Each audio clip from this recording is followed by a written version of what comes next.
Good morning class. ये class 9 है ना? आज सैटरडे है। आज हम लोग जीएस का क्लास किए, उसमें ढेर सारे क्वेश्चन का डिस्कशन किए। तो आप लोगों से असेसमेंट कर रहा हूँ, कुछ फीडबैक ले रहा हूँ। आप लोगों ने क्या सीखा आप लोग बताने के लिए तैयार हैं? कौन सा बताइएगा, हाथ उठाइए। वेरी गुड, सारे लोग हाथ उठा रहे हैं, बहुत अच्छा। डाउन योर हैंड, अपना हाथ नीचे कर लीजिए। ठीक है, इकरा हमें बताएगी विश्व पर्यावरण दिवस कब मनाया जाता है?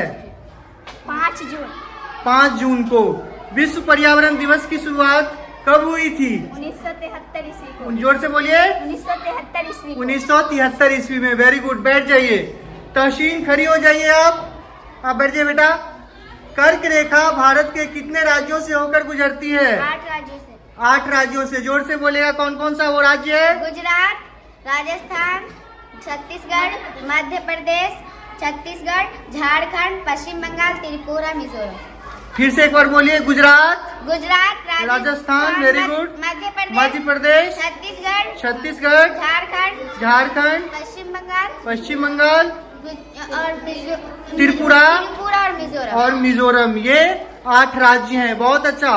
अब हमें मंताशा बताएगी भारत के तटीय राज्य कौन कौन से हैं, कोस्टल स्टेट्स कौन कौन से हैं, बताइए। गुजरात, वेरी गुड, महाराष्ट्र, गोवा, कर्नाटक, तमिलनाडु, आंध्र प्रदेश, उड़ीसा, मिजोरम और मिजोरम पश्चिम बंगाल। और पश्चिम बंगाल। फिर से एक बार बोलिए, इधर मेरी तरफ देख करके। गुजरात, महाराष्ट्र, गोवा, कर्नाटका, केरल, तमिलनाडु, आंध्र प्रदेश, उड़ीसा, पश्चिम बंगाल। आंध्र प्रदेश, उड़ीसा और पश्चिम बंगाल। बहुत अच्छा। आप बताइए, यूएनओ का फुल फॉर्म क्या होता है? यूनाइटेड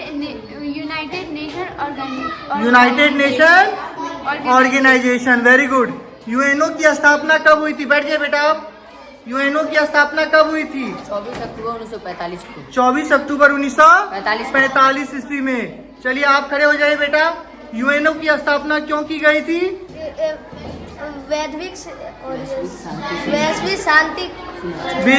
शांति और सुरक्षा को स्थापित करने के लिए। Very good. फरहान हमें बताएगा अब, जो कौन नर्मदा रिवर किन 2 घाटियों से होकर के बहती है? विंध्या पर्वत और सतपुरा पर्वत। विंध्या पर्वत और सतपुरा पर्वत के घाटियों में नर्मदा रिवर बहती है। Very good. उसके बाद हमें अनम बताएगी, जो अक्षांश और देशांतर से आप क्या समझते हैं? ग्लोब पे 2 तरह की रेखाएं पैदा, ग्लोब के लंबवत रेखा को देशांतर कहते हैं। अच्छा, ग्लोब के लंबवत रेखा को देशांतर कहते हैं। ये काल्पनिक रेखा होता है जी। हाँ, ग्लोब पे 2 तरह के काल्पनिक रेखा पाए जाते हैं, लंबवत और क्षैतिज। Very good.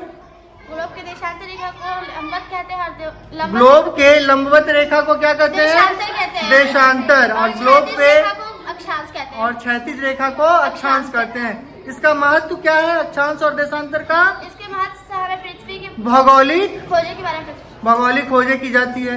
और भौगोलिक स्थिति जानने के लिए, किसी भी जगह के भौगोलिक स्थिति को जानने के लिए हम लोग अक्षांश और देशांतर का उपयोग करते हैं। और पृथ्वी पे जो समय निर्धारण होता है वो भी अक्षांश और देशांतर की मदद से ही की जाती है। Very good. अब हमें इकरा बताएगी। इकरा खड़े हो जाइए। वायुमंडल से आप क्या समझते हैं? वायु हमारी पृथ्वी वायु के मोटी परतों से घिरी हुई है, जिसे वायुमंडल कहते हैं। वेरी गुड इकरा, बैठ जाओ। हमारी जो पृथ्वी है वह वायु के मोटी परतों से घिरी हुई है, जिसे हम वायुमंडल कहते हैं। वायुमंडल की कुल मोटाई कितनी है? 1100 किलोमीटर। अच्छा, एक बात, वायुमंडल का महत्व क्या है पृथ्वी पे? कौन बता सकता है? हाथ उठाइए तो।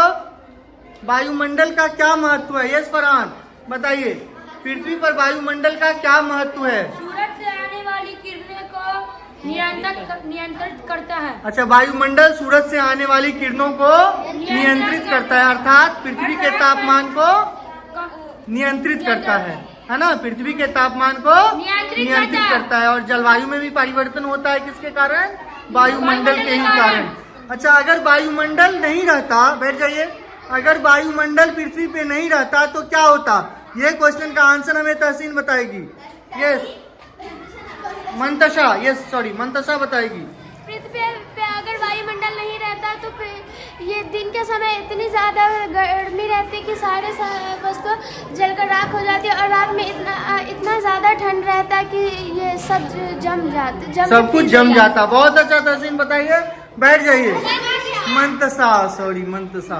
Mantasha is very good. Mantasha सही बताई है।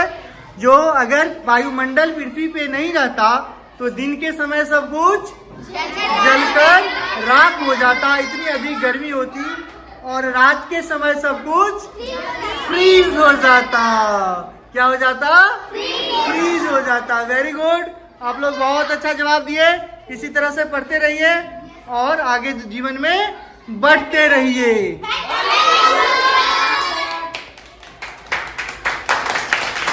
Very good.